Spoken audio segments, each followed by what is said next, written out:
Андрей Равиль Исаков тал жерде уртокмо калаттагы жанындагы балдарга бирөөгө айта турган болсоңор, силерди да өлтүрүп коем деп чыгып кетет. Арадан бир канча убакыт өтүп Марат ооруканага келсе, ал жерде Турбо менен Андрей качып жүрүптүр. Көрсө Зимадан бычак табылып, аны тартип сактоочулар алып кетип, жанагы Исаковдун келтекчегенин уккандан кийин анын бандасындагылар универсамдан өч алганы келишкен болот. Адидас болсо бутунан алган жаракатынан эсоо ордунан тура албай жаткан кезде үч каарманыбыз аны замбарга салып алып эле алып качып жүрүшөт. Алар эшикке чыкканга жетишип калышып, тез жардам мунаасына салып алып качып жүргөн кезде Хадид Акташтын балдары аларды кубалап эле жете албай калып, жада калса артынан кубалап келе жаткан тартип сактоочулардын унаасы да кырсыкка учурап калып кетет. Арадан бир канча убакыт өтүп Адидас ага сайылган наркоздон ойгоно баштайт. Анда Турбо ага болгон нерсенин баардыгын айтып берип жатса, Андрей сөз баштап, Равилди мен урган болчумун, ошондуктан анын бандасындагы балдар келди десе, Турбонун аябай эле чини катуу келип, силер эмне биз жок эле чечим чыгара баштагансыңар, өзүнчө эле чоңоюп калган окшойсуңар. Экинчи мындай кылыгыңарды укпайын десе эле Адидас Турбаны токтотуп, болду эми көп эле ызы чууга түшө бербе, болгон иш болду деп коет. Анан да Адидас эртең баардыгыңар чогулгула сүйлөшпөсөк болбой калды окшойт. Мен бүгүн бул жерде калайын десе, Зима аны менен шерик болуп калып кетет. Андрей ал жактан чыгып Маратты ээрчитип алып Иринанын досторуна барат. Биз буга чейин билгенде Иринанын музыкант достору Андрейди өздөрүнө кошкусу келген эле. Бирок Андрейдин пианино ойногону аларга көп деле жакпай. Сен биздин деңгээлге жете эле экенсиң, дагы бир аз окушуң керек экенсе, Мараттын жини келип, өзүнчө чачыңарды өстүрүп алып эле музыкантпыз дейсиңер. Көчөгө чыксаңар колуңардан эчтеке келбейт. Өзүңөрдөн кете бербегилечи десе, Маратты болбой эле Андрей сүйрөгөн бойдон чыгып кетип калат. Андан соң эки каарманыбыз Андрейдин үйүнө барып, Марат өзүнүн үйүнө бара албагандыктан Андрей апасын алдап эле Маратты өзүнүн үйүнө жата тургандай алып калтырып коет. Анда Андрей апасына буга чейинки болгон окуяларды түшүндүрүп берсе, апасы унчукпай эле угуп, ага эч кандай жаза деле кылган жок. Сыягы Андрейдин башкысы тирүү келгенине эле сүйүндү окшойт. Бирок эртеси күнү Андрейди апасы Суворовский окуу жайга алып барат. Көрсө ал баласынын туура эмес жолдо бара жатканын түшүнүп, Суворовскийге окутуп эле тарбиялайын деген экен.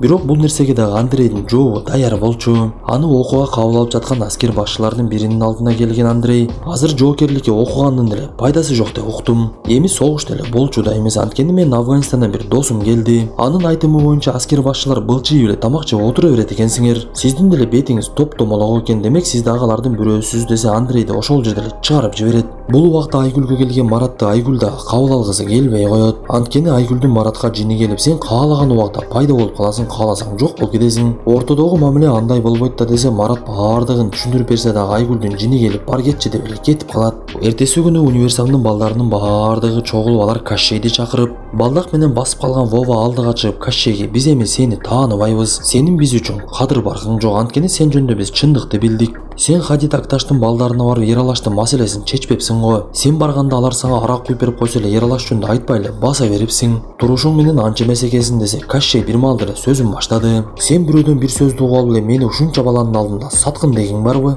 Вова, сен сөзүңдөн жаңылып калдың окшойт, эми сенин күнүң бүттү. Мен бул көчөлөрдө башынан аягына чейин турам, азыр дагы ар бириңер үчүн туруп бергенге даярмын. Силер болсо келип алып мени күнөөлөп жатасыңар. Мен көргөндү көрбөй эле койгула, түшүнүгү жок жумуртадан чыккандар деп жаткан кезде эле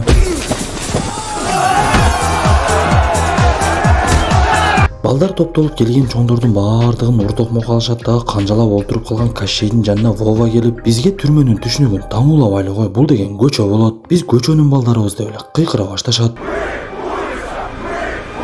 Ошентип буга чейин Кащейдин топтогон байлыгынын баардыгын алып чыгышып, ал жердеги сейфтерди аңтарып, анын ичинен буюмдарды табышып, жада калса тапанча дагы таап алышып, анан дагы чыккан акчаларды жыйнап алышат. Андан соң каармандарыбыз чогулуп алып, буга чейин менде видео магнитофон бар деген адамды эстеп кетишип, ага 30 рубль беришет, дагы чогулуп алып эле тасма көрө башташат. Бир убакта эле жанагы киши аларга уят тасма коюп берип коюп, бойго жеткендер аны көрүп дүүлүктүү айтор биринин артынан бири эле ажатканага кире башташты. Ошентип тасма бүткөндөн кийин каарманыбыз сүйлөшүп жатышып, жанагы киши бир аз убакта эле 30 рубль таап алды. Демек биз дагы ушундай бир тасма көрө турган жер ачсак болгудай деп эле сүйлөшө башташат. Бул убакта майор Элдар ооруканага келип, жанагы болуп өткөн окуяны териштирип жүргөн. Ал сурак алгандардын эч кимиси эч нерсе айтпай, бирок мээрбан айым, мен бирөөнү көрдүм эле деп эле айта баштады. Бир аз убакыттан кийин Марат менен Турбо жанагы тасма коюп берген кишиге дагы келип алышат. Көрсө алар алаксытып турган убакта Зима терезени ачып, анын ичине Андрей кирип, видео магнитофонду уурдап алып чыгып кетүүнү максат кылып жатышкан экен. Анда үйдүн ээси аны байкап калып, бирок каармандар балдарыбыз качып кеткенге жетишип калышат. Кечинде элдер Андрейдин үйүнө келип аны өзүнчө сөзгө тартып, мен баардыгын билемин. Исаковду сен урупсуң, ал жакында өлүп калышы мүмкүн. Эгер ал өлө турган болсо сен түрмөгө олтурасың. Эгер карындашың апасы менен жалгыз калуусун каалабасаң, сен батыраак мага келгиниң. Баардыгын мойнуңа ала турган болсоң, мен сени бул нерседен чыгарып кетемен. Антпесең деле жакында бизди күчтөндүрүп жатат, баардыгыңарды жок кылабыз деп эле ал жерден кетип калат. Андрей бир күнү Иринага келсе, Ирина аны такыр эле кабыл алгысы келбей коет. Анткени Ирина буга чейин Андрейге болушунча жардам бергенге аракетин кылып, ага канчалык жакшы мамиле кылса деле Андрей такыр эле оңолбой койду окшойт.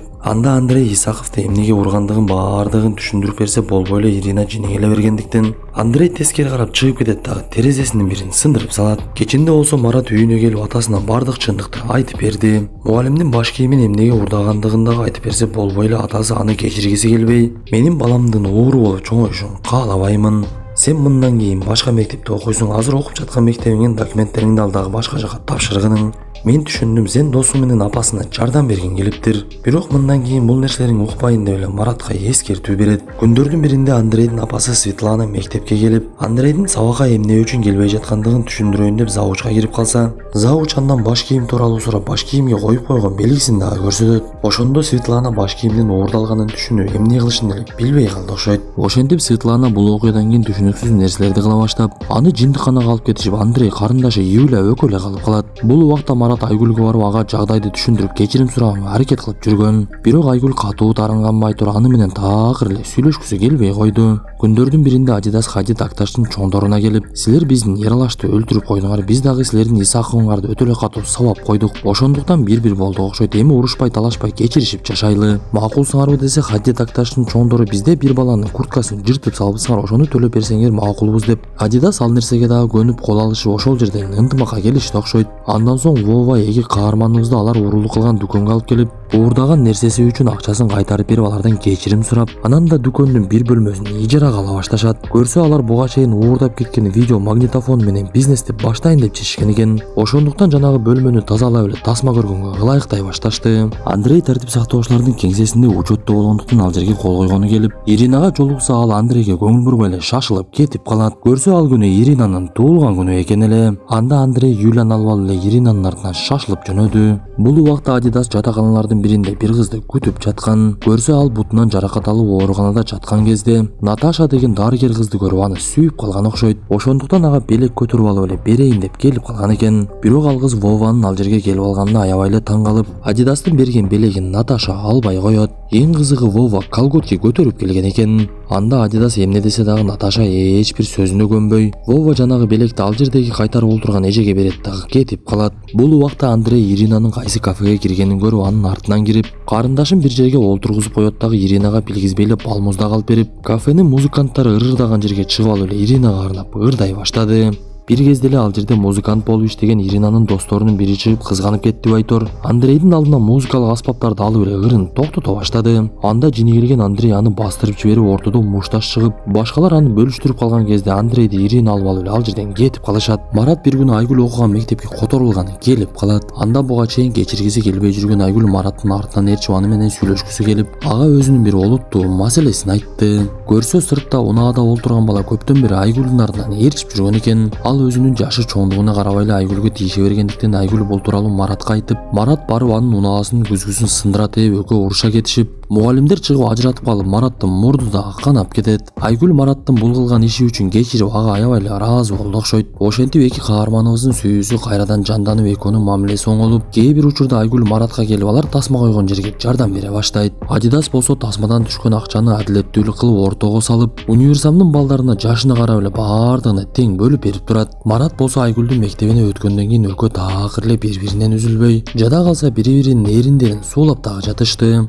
Күндөрдүн биринде Андрей карындашы менен үйүнө келсе, ал жерде Элдар күтүп олтурган экен. Ал капа болгондой болуп, Светланага коңгуроо кылсам такыр эле албай айтат. Үйүңөргө келсем ар дайым эле жабык. Деги эмне болуп жатат десе, каарманыбыз Элдарга апамды жиндиканага алып кетти деп чындыкты айтып берет. Бул убакта Турбо адамдарды тасма көргөнгө киргизип, Айгүл болсо алардын акчасын алып турган. Бир кезде 3 чоңураак эле кишилер келип, Турбонун башына темир менен чаап, Айгүл видео магнитофонду бербейм десе болбой эле аны менен кошо эле унаага салып алып кетип калышат. Адидас менен Марат үйүндө атасынын туулган күнүн белгилеп майрамдап отурушкан эле. Анда Зима менен Турбо анын үйүнө келип, Турбо баардык нерсени айтып берип, мен алардын бирөөсүн таанып калдым. Ал Жолтыйдын балдарынан болчу. Алар бизден алыс эмес жердеги кафеде жайгашкан десе, Вова дароо эле ошол кафеге коңгуроо кылып, Жолтый дегени менен сүйлөшүп, экөө бир жерге барып эле жолукмай болот. Бирок Вова бир эле Зиманы алып алып жөнөп кетти. Анткени Жолтый дагы менин жанымда бир-эки эле бала болот деп убада берген болчу. Анда каармандарыбыз автобус менен барайын деп калышса, Марат атасынын унаасын уурдап чыгып баса берген болот. Бул убакта Айгүл видео магнитофонду кармап алып, жанагылар алып келген кафеде дагы деле отурган.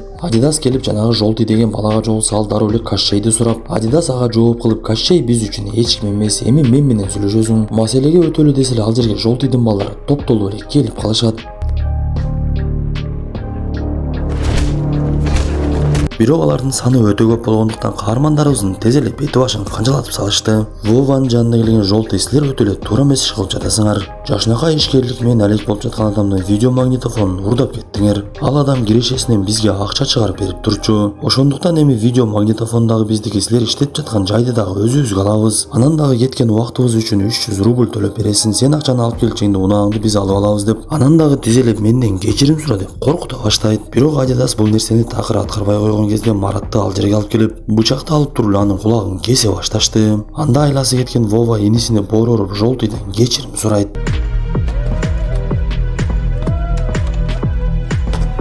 Бул окуядан кийин Жолтый кайрадан өздөрү олтурган жерге келсе, ал жерде Айгүл менен калган бала ал кызды зордуктап коюптур. Анда Жолтый жини келип жанагы баланы ууртокмокко алып, сен эми биздин катарыбыздан чыктың деп аны коолап жиберип, эмне кылышын билбей эле отуруп калды. Бул убакта каармандарыбыз өздөрүнүн балдарынын жанына келип, Вова буюмдарын аңтарып эле бир нерсени алып алып, мен азыр жарым саатта келемин деп эле ал жерден кетип калды. Көрсө Вова кайрадан эле Жолтыйга барган экен. Анда Жолтый сөз баштап, бизде бул жерде бир маселе болуп кетти. Күнөөнү мойнубузга алабыз, акчаны бербей деле койсоң болот. Бул нерсени кылып койгон баланы катарыбыздан чыгарып салдык, аны менен өзүңөр эсептешип алсаңар болот деп эле Айгүлдү алып келишет. Анда Вова эмне болгонун түшүнүп калды окшойт. Ал чөнтөгүнөн буга чейин сейфтердин биринен чыккан тапанчаны алып чыгып, баардыгын катарынан аткылап, жарадар болгон Жолтыйдын жанына келип, менден кечирим сура деп эле коркута баштайт.